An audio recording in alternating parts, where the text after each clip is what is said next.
algunos también sus movimientos, dependiendo la potencia que tenga su músculo. Entonces comparamos con el lado contralateral, si este no se mueve o su movimiento es leve, es un Thompson positivo, ¿no? Que es donde no hay movimiento ¿cómo se llama? Del pie, ¿no? En este caso. Entonces esa es una prueba específica cuando ya sospechamos este proceso. Entonces el diagnóstico es básicamente clínico, pero siempre para ver ¿cómo se llama? El porcentaje de rupturas, total o parcial, nos apoyamos con una ecografía, y si tenemos la ecografía no nos da mucha información o tiene mucho tejido inflamatorio alrededor o está asociado a otras lesiones, idealmente una resonancia magnética. El tratamiento de por sí, dependiendo también la totalidad de la ruptura, es, según lo que mencionan, el tratamiento quirúrgico se da en lesiones mayores, rupturas de mayores del 50%. Otros mencionan mayores del 70%. Pero eso también va a ser independientemente del paciente. Si es un paciente joven, que hace deporte esporádicamente, o un atleta, definitivamente tiene que ser quirúrgico, sea el porcentaje que sea. Hay que reparar ese tendón, porque posteriormente puede nuevamente generar lesiones similares, puede romperse nuevamente con más facilidad. Entonces, idealmente siempre quirúrgico. Y obviamente, una vez reparado, inmovilizado, ¿no? En este caso, la colocación de una bota de yeso, o también existen algunos ortésicos, en una bota que se llama Walker, en el caso del tendón de Aquiles, que nos permiten la inmovilización, pero sin tener que usar yeso por tanto tiempo. Otro ejemplo de ruptura tendinosa muy frecuente es la ruptura del tendón largo del bíceps. En este caso no tenemos una prueba especial, pero sí un signo que nos hace sospechar la lesión. ¿Ustedes se acuerdan de Popeye? Popeye marino. ¿Qué hacía cuando comía espinacas? Entonces, cuando nosotros tenemos el paciente que ha tenido, he sentido como que ha crujido, se ha roto algo. Vemos al paciente, obviamente el miembro en extensión, pero con la contractura del músculo bíceps. Y notamos el signo de Popeye, ¿no? De todo el músculo contracturado, como si fuera Popeye marino. Entonces, tenemos ciertos así datitos que, ¿cómo se llama?, nos ayudan rápidamente a llegar al diagnóstico. Ahora digo que es bien difícil. Bueno, pasamos ahora a la parte muscular.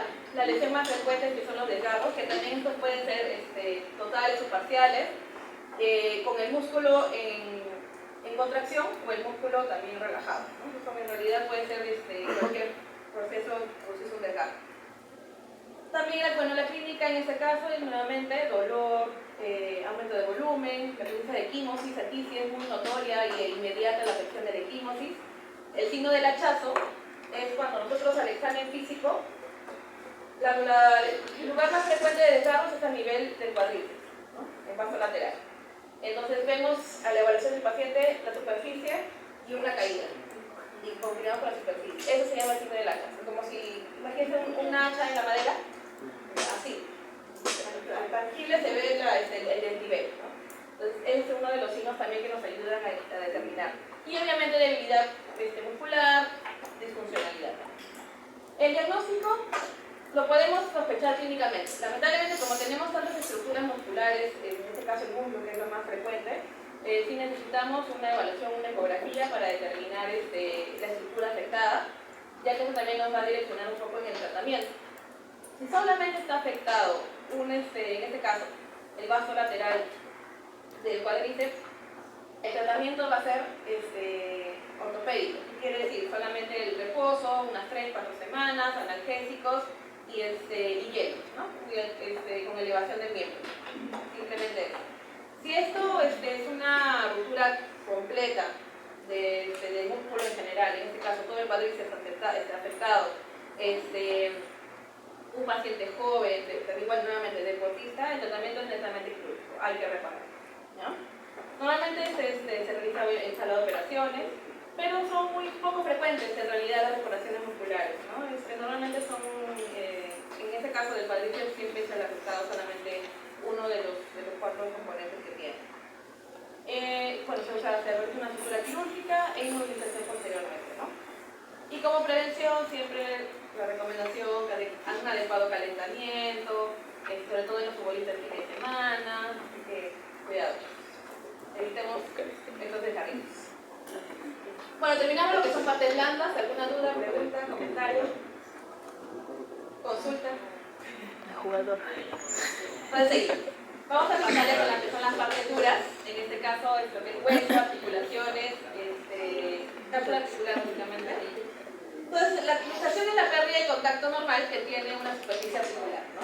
Esto, como mencionamos en su momento, puede estar asociado a una rotura ligamentaria, daño de la cápsula articular y, de todas maneras, siempre va asociado a una deformidad, ¿no? Aquí tenemos un claro ejemplo de uno de los, también de las partes más frecuentes a nivel de articulación interfalángica proximal, pérdida de la continuidad completa, ¿no? Y cuando es parcial es la subluxación. Entonces, clínica, dolor muy intenso, que no calma con los analgésicos, una deformidad notoria siempre, y la disfunción obviamente, ¿no? Porque la articulación está totalmente alterada. Entonces, lo que más frecuente vamos a encontrar en cuanto a luxaciones es primero luxación de hombro, luxación anterior de hombro, eso es lo primero, sea en adultos mayores por traumatismos leves y en jóvenes adultos por traumatismo, hasta a veces hay pacientes que por mal movimiento en el micro, o sea, apoyar en el micro, se luxan. Y el riesgo de que de una luxación es que se luxa una vez y se luxa más. Entonces siempre tiene que tener varios factores. Entonces, como primero, frecuencia, hombro. El segundo en frecuencia es la craneoclavicular, ¿no? Que ya lo vamos a ver según las regiones después. Foxa femoral o cadera, sobre todo el traumatismo de alta energía, accidentes de tránsito, sobre todo accidentes de moto, y las del codo, ¿no? Que cuando hay caídas directas, en pacientes jóvenes más que prácticamente. Aquí tenemos, por ejemplo, paciente con una posición, que eso ya lo vamos a ver en la siguiente clase, que es la posición de default. El paciente viene con su brazo cogido y deformidad notoria, ¿no? Y dolor intenso que no podemos subir. Siempre, eso como recomendación, tener una radiografía previa a una manipulación del paciente. Toda luxación no siempre es solo luxación, puede ser asociada a una fractura. Entonces, para cuidarse uno, siempre una imagen de prueba que no tiene nada, por si al momento de la reducción se realiza alguna prueba, sobre todo en abuelitos, alguna complicación, pero siempre una radiografía. Y también para ver, hacer la comparativa al final para ver si tu reducción está adecuada. Entonces, el tratamiento de las luxaciones, bueno, como mencioné, es una urgencia traumatológica, es la reducción. La reducción es, en palabras más fáciles, regresar la articulación a su lugar, ¿no? Tenemos que volver congruente nuevamente la articulación. Entonces, ¿esto cómo se hace? Tenemos diferentes maniobras. Para hombro nomás tenemos como más de 100 técnicas. Ya cada uno se va acomodando como puede, ¿no? Y a como le sale. Pero siempre tienes que tener como que 2, 3, bueno, no solo como especialistas, 2, 3 que te ayudan porque a veces tienes diferentes tipos de pacientes. Desde más chiquitos hasta más grandote y abajo. Y ahí más difícil. Entonces, tener como que tus propias unas técnicas para poder realizar tus reducciones. ¿En qué consiste esta reducción? Es realizar una tracción, jalamos de un lado, y una contratracción, que aquí nos ayudamos con una sábana, en la mayoría de casos, que va en contra de la fuerza que estás realizando, ¿no? Y esto va a hacer que fácilmente regrese y suena y se escucha. Esperemos que tengan suerte y puedan ver una reducción. Se escucha y el paciente inmediatamente pierde el dolor, desaparece el dolor. Entonces, ese es el beneficio de este procedimiento.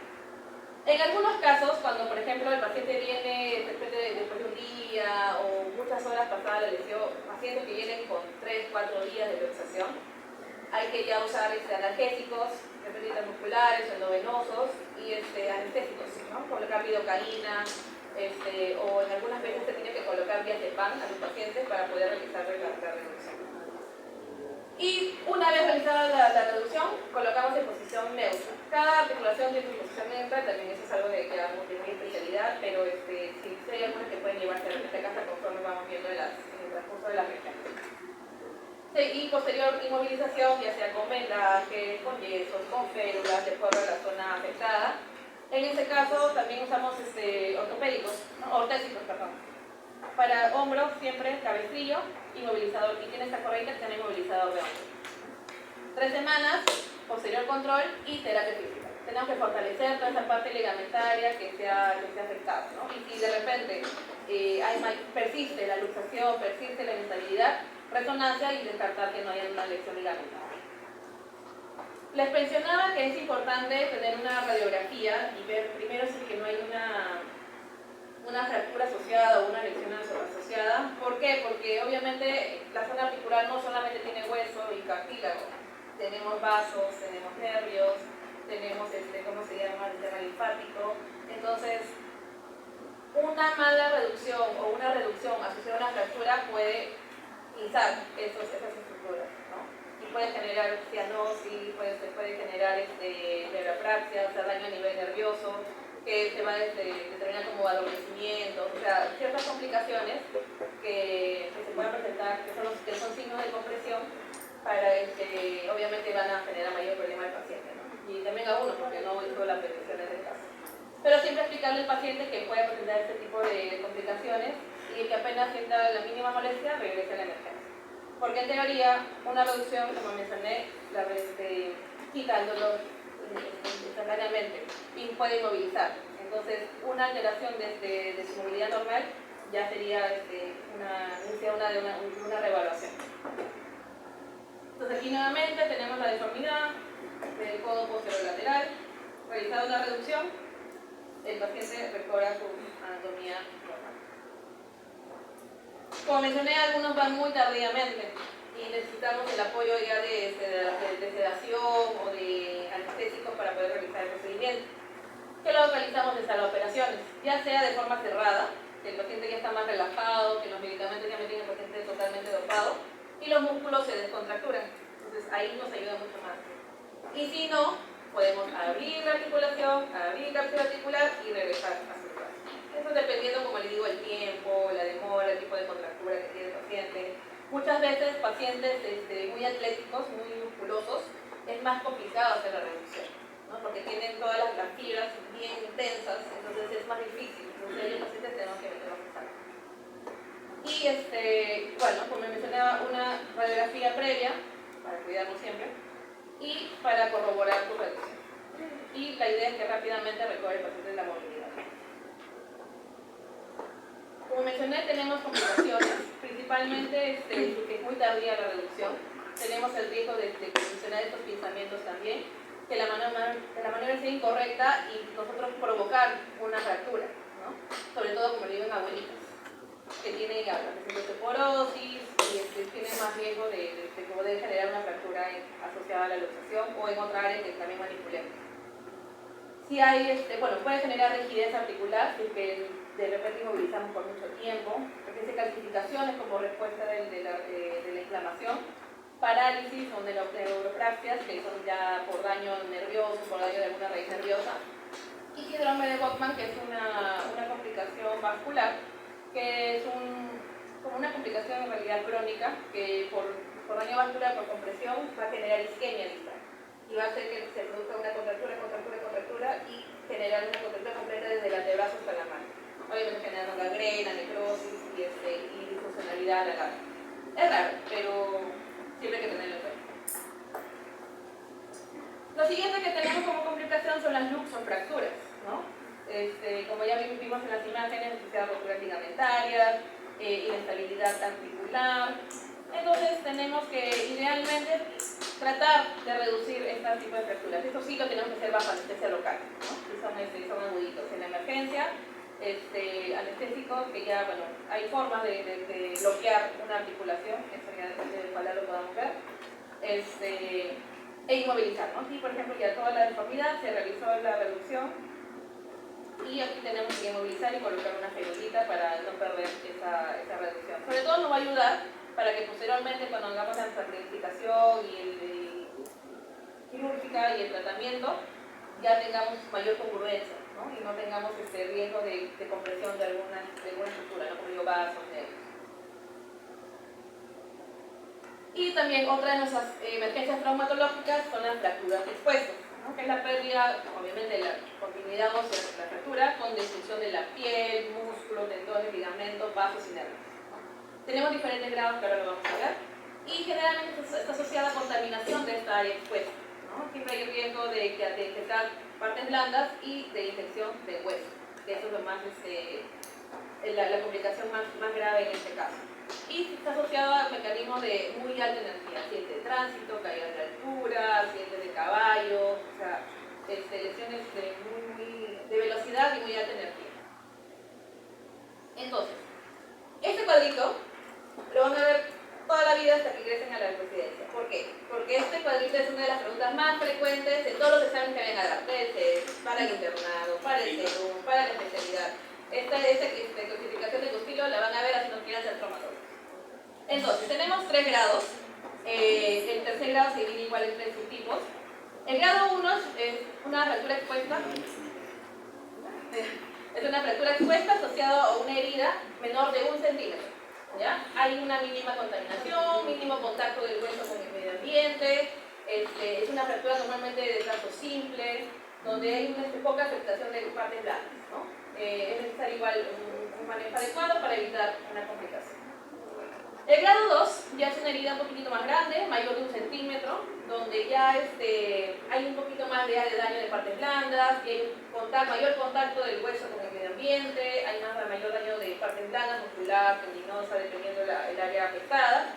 Ya la fractura es un poco más comminuta quiere decir de más fragmentos, o sea, de varios fragmentos, pero también se podría manejar